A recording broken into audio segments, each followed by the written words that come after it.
Hello, j'espère que vous allez bien. Aujourd'hui on se retrouve pour une nouvelle vidéo et j'avais envie de vous parler des préjugés qu'on a sur la mode seconde main, donc voir quelques avis, en discuter avec vous. Donc n'hésitez pas à me dire vos avis en commentaire et on va commencer tout de suite. Donc j'ai screenshoté des avis un peu sur Threads, donc l'application récente de Instagram, on va dire le nouveau Twitter entre guillemets, et évidemment je vais vous donner mon avis que les gens disent en général. Donc la première c'est les gens voudraient le beurre, l'argent du beurre et le cul de la crémière. Je vends beaucoup d'articles neufs avec des étiquettes et parfois j'ai l'impression que les acheteurs ne me respectent juste pas. Pas plus tard qu'hier, un pantalon neuf acheté 29,99 vendu 12 €, donc sur Vinted. Et oui, je peux baisser 2 €, de 2 € le prix, mais n'abusez pas. Et donc juste en dessous il y avait donc des personnes qui ont répondu au message et une personne dit: PDDR, imaginez vouloir commander un Uber Eats et demander une réduction au restaurant parce qu'il veut payer la livraison et oser dire que c'est leur responsabilité. Vinted est le service qui leur permet d'acheter des vêtements à des prix bas et ils ont qu'à l'entreprise s'ils refusent de payer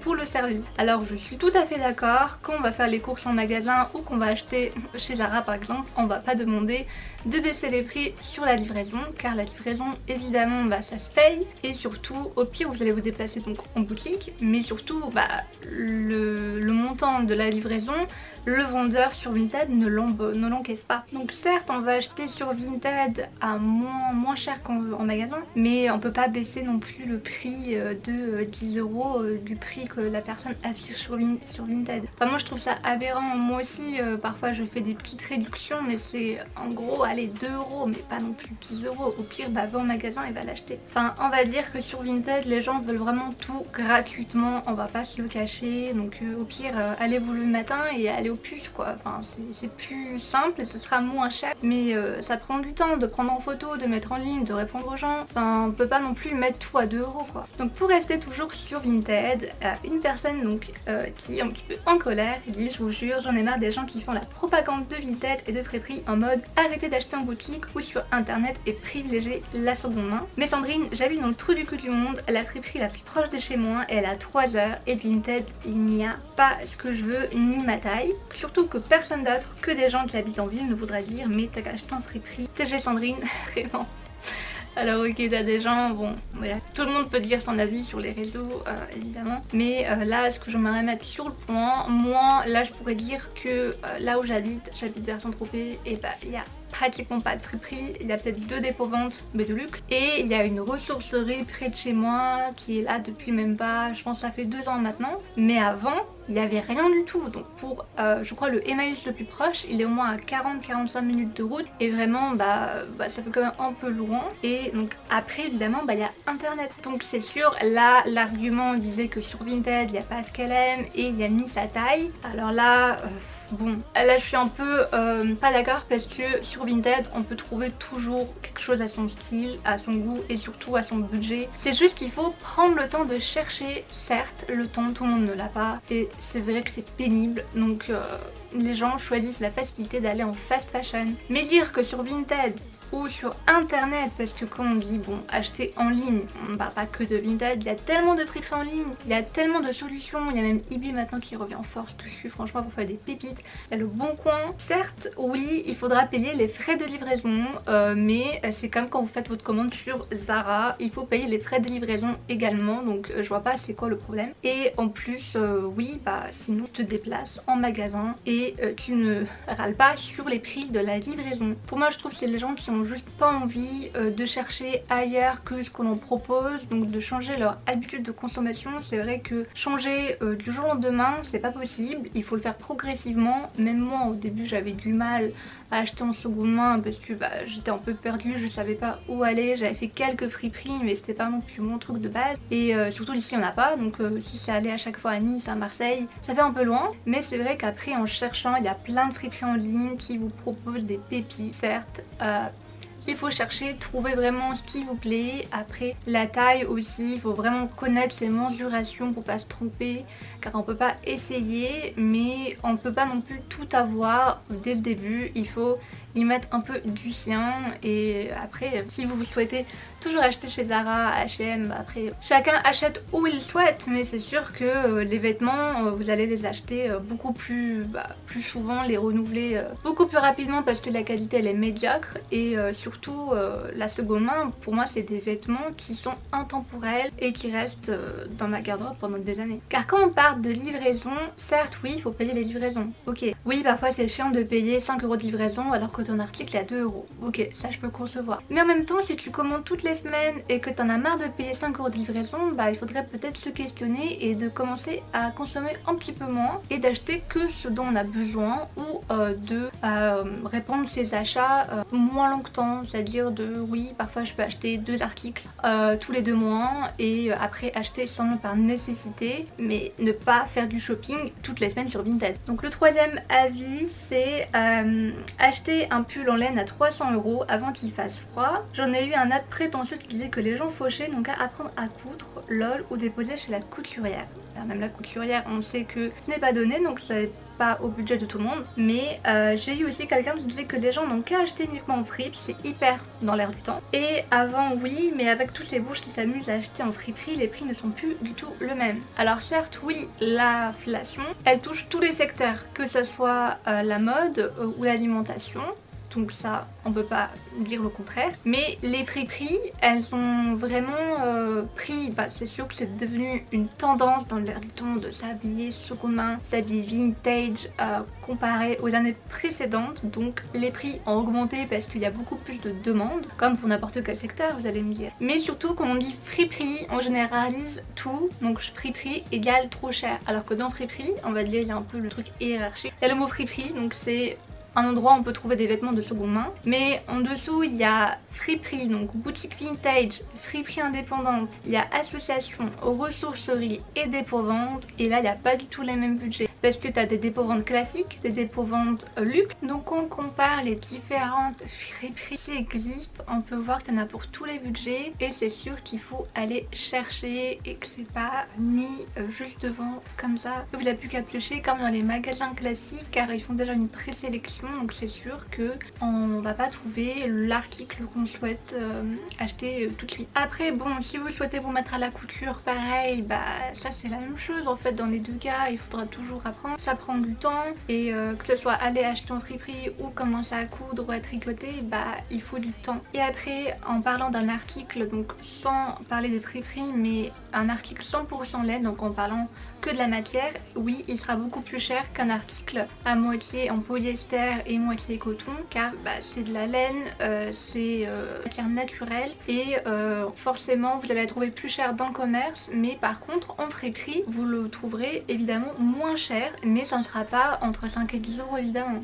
Après, une autre c'est plutôt une anecdote qu'un projet. Dans une friperie dans le 3e arrondissement, j'ai vu une robe Sud Express, genre année 2000, à 190 €. Le culot de certaines boutiques, ça dépasse pas les 20 € sur Vinted. Donc là, oui, on met l'accent que certaines friperies accentuent les prix. Après, évidemment, les friperies, on va mettre, donc on va diviser la part en deux. Certains se fournissent chez des grosses et d'autres chez, ils chinent les pièces une par une. Donc après ils mettent diviser le temps de travail, le temps de chercher, de repasser, de laver, de mettre en avant. Oui il faut rajouter une marge, plus quand on a une boutique physique on a un loyer, on a des taxes à payer, on a des impôts. Certains ont des boutiques, ils ne se mettent pas de salaire, donc oui c'est sûr qu'il y aura une marge sur le prix d'achat et de revente, mais évidemment beaucoup de boutiques mettent des prix très hauts et c'est sûr que si vous cherchez par vous-même,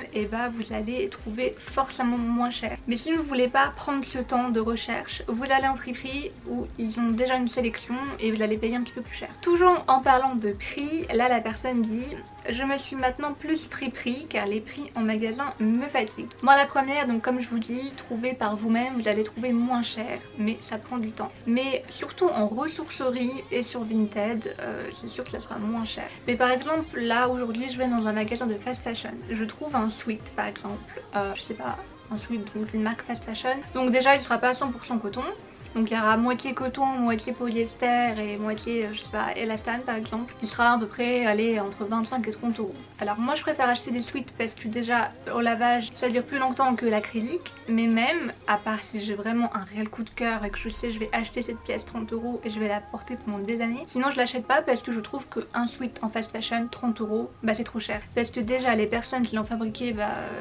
elles n'ont pas été bien payées. Mais surtout que ça vaut pas ce prix en fait parce que ça vaut que dalle. Et en plus sur Vinted on peut retrouver la même chose 3 fois moins cher. Donc que ça soit en Vinted ou Le Bon Coin ou sur d'autres sites de revente, je pense qu'on peut retrouver le même article pour lui redonner toujours une seconde vie parce que bon, déjà ne pas acheter neuf mais acheter quelque chose d'équivalent en seconde main qui a déjà été produit, mais surtout ne pas le payer le prix fort.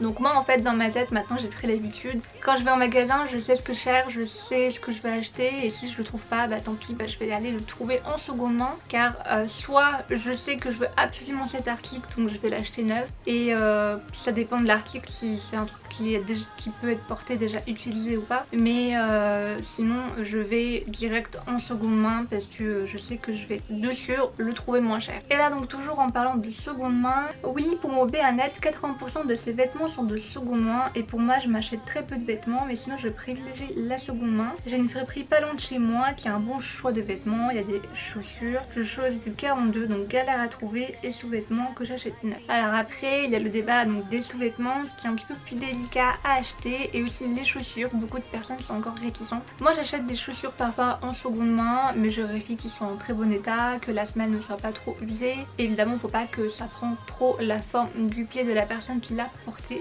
Après ici aussi il faut très bien les désinfecter. En ce qui concerne les sous-vêtements, à part si c'est des sous-vêtements de seconde main reconditionnés, du déstockage, là je vois pas de problème. Donc on va dire quasi neuf, mais sauf que c'est des invendus. Mais sinon après c'est délicat. Après il y a aussi des pièces de seconde main, de la lingerie vintage. Donc après c'est plus cher, c'est des choses qui sont encore plus anciennes. Si c'est de la lingerie des années 50, donc plus délicate. Mais ça peut être un bon investissement, surtout si la pièce est en très bon état. Et en ce qui concerne les vêtements pour enfants ou bébés, je pense que là il n'y a pas à discuter. Vraiment la seconde main ça va être même la première option car ils grandissent tellement vite et au début acheter des vêtements de marque je trouve que ça n'a aucune utilité et c'est surtout un très bon compromis. Donc pour revendre rapidement les vêtements et du coup de renouveler la garde-robe et surtout de faire l'échange entre copines, donc entre les enfants qui grandissent vite ou les frères et sœurs qui peuvent aussi reporter les vêtements, c'est une très bonne alternative. Mais vraiment je ne comprends pas ceux qui achètent encore neuf pour leurs enfants, à part vous évidemment par exemple tout ce qui est encore sous-vêtements, pyjama, c'est un peu plus délicat, mais les vêtements extérieurs franchement en seconde main il y a de quoi faire. Le sujet qui fâche, on va dire la grande taille. Donc là, vêtements grande taille, donc aujourd'hui des personnes se permettent de nous donner des conseils pour trouver des vêtements à nos tailles qui sont lunaires. Soit c'est cher, soit c'est impossible, soit c'est hypocrite quand on nous dit de nous habiller en friperie et qu'on achète du Primark 4 fois le prix. Donc là après la personne dit dans son avis que c'est pas quelqu'un qui commande souvent sur internet car elle préfère en général acheter local, mais ça devient très compliqué, elle essaye, mais ça c'était du coup le sujet de la conversion par rapport au pop-up Shein. Alors en ce qui concerne les friperies et la grande taille, donc friperie mais aussi seconde main en général, quand on parle donc de friperie, donc beaucoup de personnes disent oui moi je préfère acheter en fast fashion parce que je trouve ma taille et que je trouve rien